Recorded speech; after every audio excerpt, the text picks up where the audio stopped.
है, यूपी के नेता है, सबके अपने बच्चे कोई अमेरिका में पढ़ता है, कोई लंदन में पढ़ता है, कोई मॉरिशस में पढ़ता है। किसी किसान का बेटा कहाँ पढ़ने जाता है? क्योंकि उसकी क्षमता नहीं है। क्योंकि इन लोगों ने अगर यहीं पे स्कूल दिया होता तो इनके भी बच्चे यहीं पे शिक्षित हो जाते। लेकिन इन्होंने जब अपने बच्चे का भविष्य तय नहीं किया तो हमारे बच्चों का भविष्य तय कहाँ से कर पाएंगे? अब ये बताइए कि यूट्यूब पर डाल दी तो लोग कहिए खेसरिये राजनेता हो गए। अब हम अपन दुखों ना कह सकीले। अच्छा, हम नाजायज बोलते हैं चाचा। अभी बताइए खेसरिया जब अपना खातिर हॉस्पिटल नहीं बनवले तब गांव भर का इलाज कहां से कराई? तो जब ये हमारे नेता अपना इलाज कराने के लिए एम्स में जाते हैं, हमारे नेता अपना इलाज कराने के लिए बॉम्बे जाते हैं, विदेश जाते हैं, तो ये बताइए जब ये अपने इलाज के लिए अस्पताल नहीं खुलवाए तो हमारे इलाज के लिए कहां से खुलवा पाएंगे? मेरी उम्र आज 28 से 30 वर्ष की हो गई। 30 वर्ष से हो सकता है 5 वर्ष बाद मुझे होश आ गया होगा। 25 वर्ष से तो ऐसा ही देख रहा हूं कि हमारा बिहार में बदलाव कुछ नहीं हुआ है। दारू बंद हुआ है तब वो मिलिए रहा है। इसमें दोष हम सरकार को नहीं देंगे क्योंकि हमारे पास रोजी नहीं है। हम अपनी रोजी ढूंढते हैं, वो चाहे हमें नशा में मिले या बुराई करके मिले या किसी का मर्डर करके मिले। हमारे पास अगर रोजी होती, हमारे पास काम होता, हमारे पास किसी का विश्वास होता तो शायद आज हम भी बेकार नहीं होते। किसी फैक्ट्री में अपने ही जिला में, अपने ही गृह जिला में, अपने ही घर में काम करते। तो जब इंसान बेकार होता है तो वो गलत काम करता है। तो गलत काम तभी होता है जब इंसान फुर्सत में होला। एक गलत काम हो तारा टाइमे ना मिली। अच्छा ही बताओ, तार गेहूं के दंवरी आई तो तू दूसरे के टिकोड़ा तुरे जीवो, तू अपन गेहूं दई बना। तो जब हमारे पास अपना वर्क होता, हमारे पास फैक्ट्रियां होती, तो आज हमारे भी घर की औरतें अपने पति के साथ रहती। ये अपने पति के लिए तरसती नहीं कि होली में आएंगे तो दीपावली में आएंगे। आज हम अपने बच्चों के साथ होली मनाते, दीपावली मनाते। हमें दीपावली मनाने के लिए किसी का परमिशन लेना पड़ता है, किसी से लेटर देना पड़ता है कि सर हमको जाना है, अपने बीबी के पास छठ आ गया है।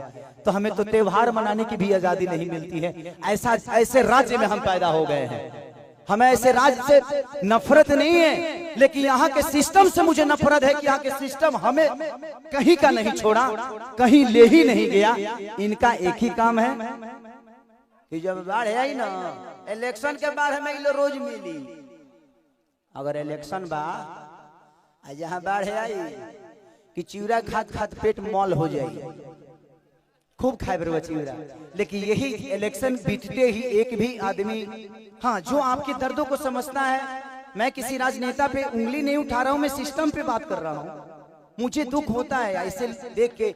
इस जमीन को देखा तो मैं अपने अखिलेश बाबा से बोल रहा था एक बात कि बाबा इतनी अच्छी जमीनें हैं, ऐसे ही जगह पे हम शूट करने जाते हैं तो वहाँ फिल्म सिटी बन गया है।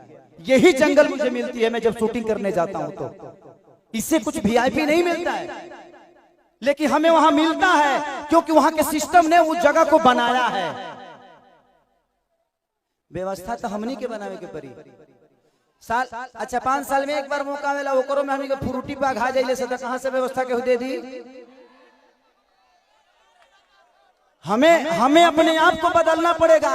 आपको बदलने के लिए आपको अपने आप को बदलना पड़ेगा, तब सिस्टम बदलेगा। क्योंकि सिस्टम चलाने वाले आप हैं, आप उनको अधिकार देते हैं सिस्टम चलाने के लिए। ताहरा पैसा से फॉर्चूनर पर खेसारी लाल चढ़ेले। खेसारी के काल से सुनल बंद कर देवे। खेसारी के औकात नजर आ जाए कि खेसारी तू कितना बड़ा स्टार होगा। मैं अपनी बातें कर रहा हूं। तो जब खेसारी लाल यादव की औकात आपके हाथों में है, मेरा भविष्य आपने तय किया है। एक दूध बेचने वाले बेटा, एक लिट्टी बेचने वाले बेटा स्टार आपने बनाया ना। मेरे पिताजी कभी मेरा सिनेमा नहीं देखते हैं, लेकिन आप लोग अपने बेटा के लिए अपना हाथ तक फाड़ लेते हो। तो मेरे बाप से बढ़ के आप सब होते हो, इसीलिए मैं हमेशा आप सबसे प्यार करता हूं। मैंने अपनी जगह पहचानी। रास्ते खत्म नहीं होते हैं, जहां खत्म होते हैं वहीं से एक दूसरा रास्ता बनता है। वो आपको चुनना है कि आप जाना कहां चाहते हो। एक पत्थर भी विश्वास क्यों जगा देता है? हम राम को क्यों पूछते हैं यार? पूछने का कारण है कि राम ने कर्तव्य किया है, और हम पत्थर में भी भगवान ढूंढ लेते हैं। और हम इंसान होकर एक इंसान को नहीं बदल सकते। क्या हम अपने बच्चों का भविष्य तय नहीं कर सकते? पत्थर में विश्वास ढूंढ लेते हैं, लेकिन हम किसी नेता में अपना भविष्य नहीं ढूंढ पाते हैं, क्योंकि हम फ्रूटी पे बिकते हैं।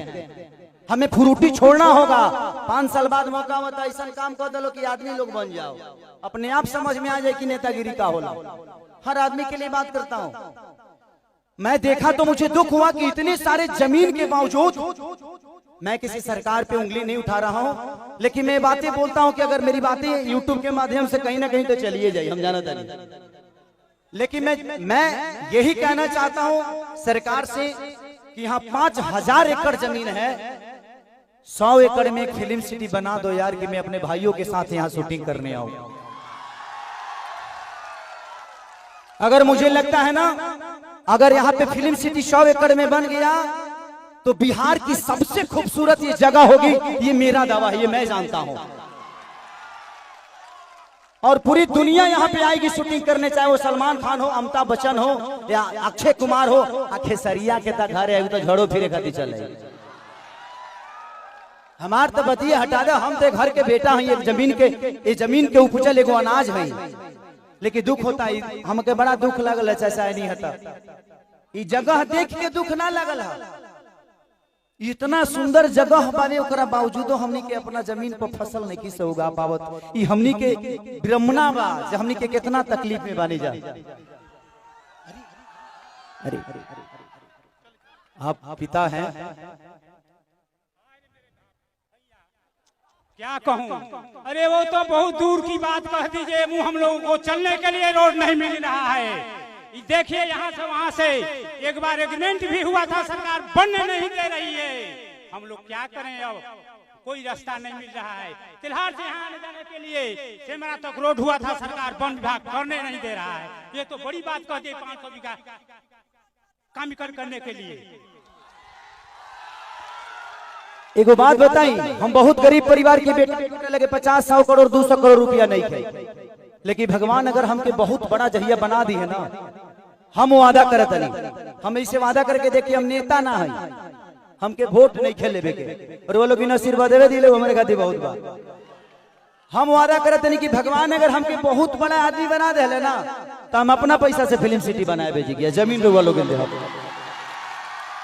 इससे इतना नीमन जगह हम साउथ में, अभी साउथ के सिनेमा करके नहीं है, इतना नीमन जगह हमके साउथ में ना मिलल। हम अपना जीवन में पहली बार इस जगह पाइल भाई, इस जगह पे आया, इस जगह पे आके ऐसा